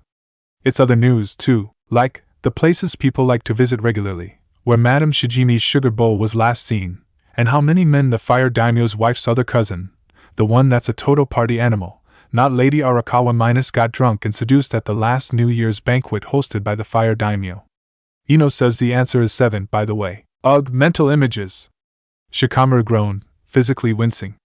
Despite this, he looked extremely interested, and also extremely mad at himself for looking extremely interested. How come I was never told about this? We only came up with this idea like yesterday, and you weren't there because you were busy training with your dad or something. You were supposed to be the database host, since, you know, you're smart. I'm going to be the actual writer, that is, I'm the one dealing with the tabloid publishers face-to-face and charging them outrageous prices for the gossip they want, because I can read faces really well now. And Naruto, of course, is the field worker, because of all those clones. I'm planning to rope all of our other friends into this operation, too. We were going to tell you about the entire setup today, but then Kakashi-sensei distracted us when he asked us about Tora. Ino kept scribbling in her notebook. It's all Kakashi-sensei's fault. It's always Kakashi-sensei's fault. Right, Kakashi-sensei? You know, I think I'll leave now, Kakashi-sensei said. Ino stepped in front of his path, and Naruto grabbed his arm. What do you mean you're leaving? We haven't interrogated you yet, all the more reason for me to get out of here. What are you going to ask me, anyway? You know that all the scandalous things I do are already displayed to the public on a regular basis. Of course it is. Because everything about his public act is completely deliberate, and you can't ruin a reputation that you never had to begin with, she thought. But there has to be something he isn't telling us. Oh, really? Are you sure about that? Perfectly sure. I normally don't give out this information freely, but since you're my cute little student, here's a tip for you. If you want to make money from tabloids, you need to write about things that people will be surprised to read about, Kakashi-sensei pointed out. Now, if you'll excuse me, Shikamaru pinched the bridge of his nose. What they meant to say was, you never told us why you called for a team meeting. I'm guessing we have a mission. One suited to our rank this time, because our little D-rank vacation has gone on for long enough. Kakashi paused in the middle of prying Naruto's surprisingly flexible fingers off his sleeve. It's a B-rank in Wave Country. We leave in a week. Since Shikamaru was the designated team leader last time, I'm making Ino the team leader this time. Naruto, you'll get to be the team leader on our next B rank, whenever that is. Now, on paper, the mission itself is some minor pickpocket business, so it's supposed to be a C rank, but due to the location, Ino lifted an eyebrow. It's been quite a long time. Is Wave still that dangerous? Nothing is absolute. Wave should be fairly stable by now, otherwise I wouldn't have agreed to this mission, but better safe than sorry, Kakashi-sensei said. I suppose, compared to the other foreign countries, Wave isn't half bad. At least the locals have a reason to like Konoha Nin, Shikamaru said. Of all the B ranks to get, this one was fairly decent. They couldn't hang around cleaning out Kakashi-sensei's sheds forever. Or, technically, they could, still being officially genin and all, but in reality, they were 2 clan heirs and a Jinchuriki under the command of a guy who invited murderers just by opening his snarky little mouth. They weren't going to get much of a break simply by pretending to be the usual cannon fodder genin. Anyone in their positions would have to take some risks if they wanted to improve their skill level beyond that of those who wanted them dead. It's not as if there's any chance in hell they're sending a team with 2 blondes into IWA territory, Ino thought. And even if we dyed our hair, now that Kakashi-sensei can use the Haraishin no Jutsu, having our team anywhere near Earth Country would be a declaration of war. In the academy, she had always thought the historical context lessons were boring and stupid, like any other kid whose name wasn't Sakura Haruno. But being on Team 7 made her think twice about it. Nothing left to do but hold her breath and hope things worked out. What about Kumogakure? Naruto mentioned. I remember that other time we were talking about how they were trying to take advantage of the power vacuum in Wave, but I haven't heard much about them since then. What do you think they could be up to? Kumogakure, huh? Trust Naruto to bring that up the moment I was wondering about it myself. If there was one thing she could count on Naruto for, it was asking the right questions. He was not the most knowledgeable person, not yet, and sometimes he still had trouble figuring out how to act in certain situations. But he was naturally good at understanding what he didn't know and figuring out what information was important to him. Knowing what you don't know is as equally important as the things you do know, Shikamaru's father always told them. She was no longer surprised at Naruto's not-so-anymore moments of perception, events that were steadily becoming more and more common since they graduated from the academy. He'd proven to them time and time again that he wasn't as stupid as he acted. As a kid, he was hot-headed because that was the only way he could get attention. In Team 7, however, there was no Sasuke to show up, no Sakura to impress, no Iruka-sensei to bother. And so it had only been a short matter of time before he learned that thinking was more impressive than deliberately putting himself in danger. That's a good question, Kakashi-sensei said. I don't know. I'm sure they're still planning something. All the villages are, ours included. But it might not necessarily be Wave. What if they sense that we're pulling out of Wave, so they send people back to cause more trouble? Naruto asked. They could, said Shikamaru. It's unlikely, though. Wave is much closer to Konoha than it is to Kumo, and there are more efficient areas to contest with Konoha than this one. Doesn't hurt to keep on your toes, though, Kakashi-sensei added. As a personal rule, always be on the lookout for foreign nin, no matter the situation or the easiness of the mission. So it's not the regular bandit removal, then, Ino inferred.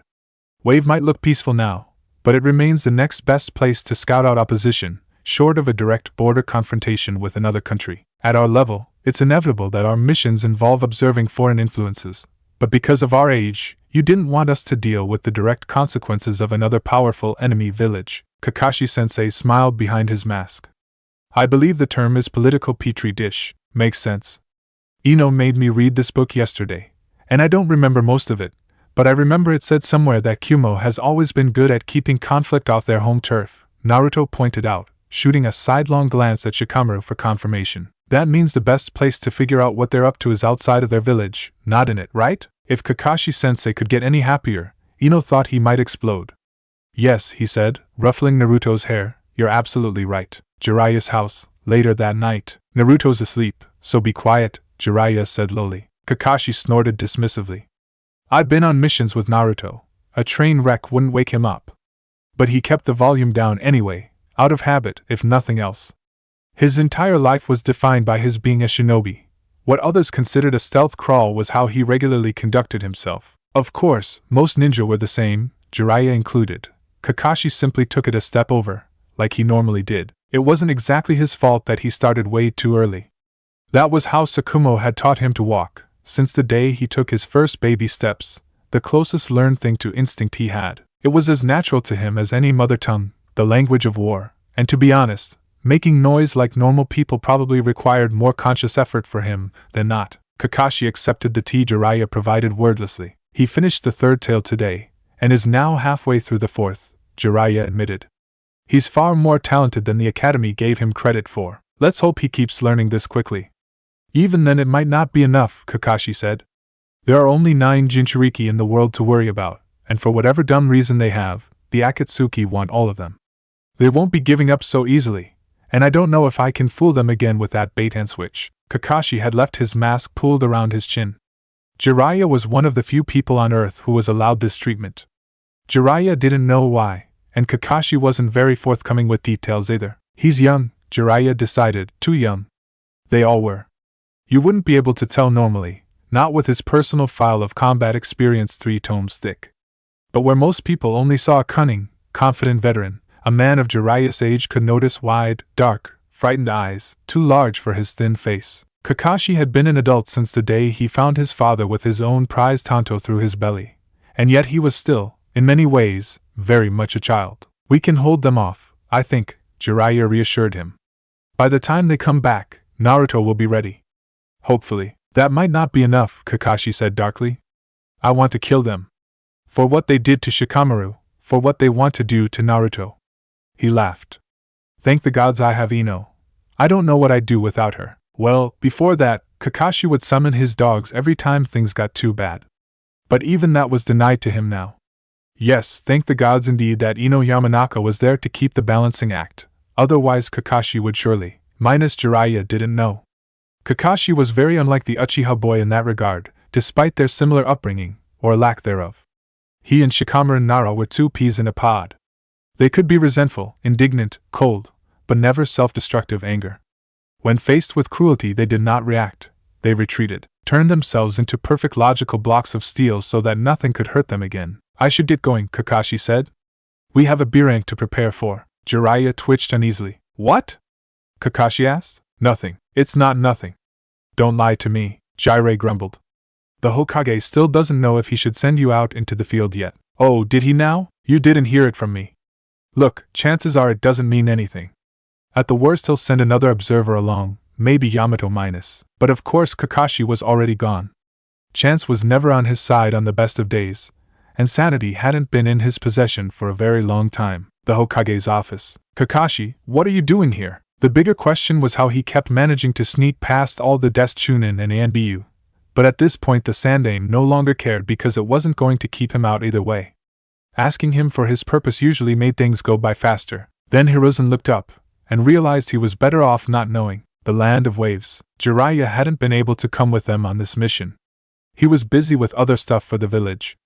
Considering how much time Kakashi-sensei had been spending with him in the days leading up to the mission, it must have had to do with either the cool teleportation thingy or Orochimaru. Naruto liked having the old man around, even if he was a complete perv, but no one could replace Kakashi-sensei. Who was also, he supposed, a perv, though not so overt about it. Yamato had been sent as the designated Jonin observer instead.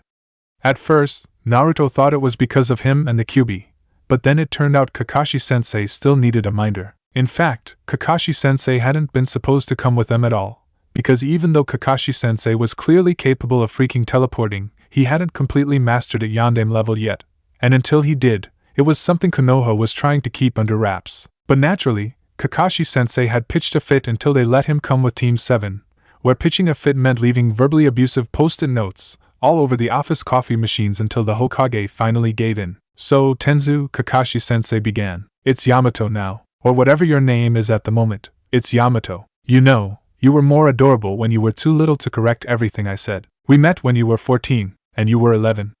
You hadn't started puberty, and I was almost done. You were the size of a large mushroom, and I was a few centimeters away from my current height. Quid pro quo, you were little. Kakashi-sensei gave him a dubious glance. Still little. Isn't it supposed to be QED? Yamato muttered. Same difference. Naruto was honestly overjoyed that Kakashi-sensei was back and Team 7 was Team 7 again, if you could ignore Yamato. It wasn't that Naruto didn't like Yamato. After all, the guy had trained Naruto for the Chunin exams, and was one of the few people Naruto considered a true friend, separate, of course, from the regular friends, who he picked up basically anywhere, but he was really missing the days when it was only the 4 of them. When Kakashi-sensei was still normalish, enough that they could be trusted on a mission alone, without someone else peeking in. He wanted to chase Tora through the forest of death once more, to guard jumpy merchants through the deserts of Wind Country, to run across the waters all the way to Yuzushiobakure and back again. To go to the time from before the Chunin exams, before everything went to shit. So far, though, the mission was progressing smoothly. Maybe slightly slower than optimal since Kakashi-sensei had to stop and find good points for setting Hiraishin seals every so often, but that wasn't a big deal. "This place looks really nice," Naruto said, taking in the beaches. They were rocky in some areas, and the early morning fog still hadn't cleared off completely yet, but the land was less gloomy and more peaceful. "I bet they're making loads of money off tourism." "Loads, but poverty remains a large issue in this place," said Ino. "There are still a few pickpocketing rings and petty thieves to be rounded up even if Konoha has mostly cleared out the rest of Gato's thugs." Petty thieves and pickpockets. Violent crime sounded more in Gato's style, so Naruto suspected these were regular wave citizens that resorted to stealing when Gato's policies prevented them from making money the honest way. The more people stole, the less people worked, and thus the less total produce there was available, and thus the more people stole. It was a vicious cycle that they were slowly getting out of. This was why, as simple as it was, this mission was important.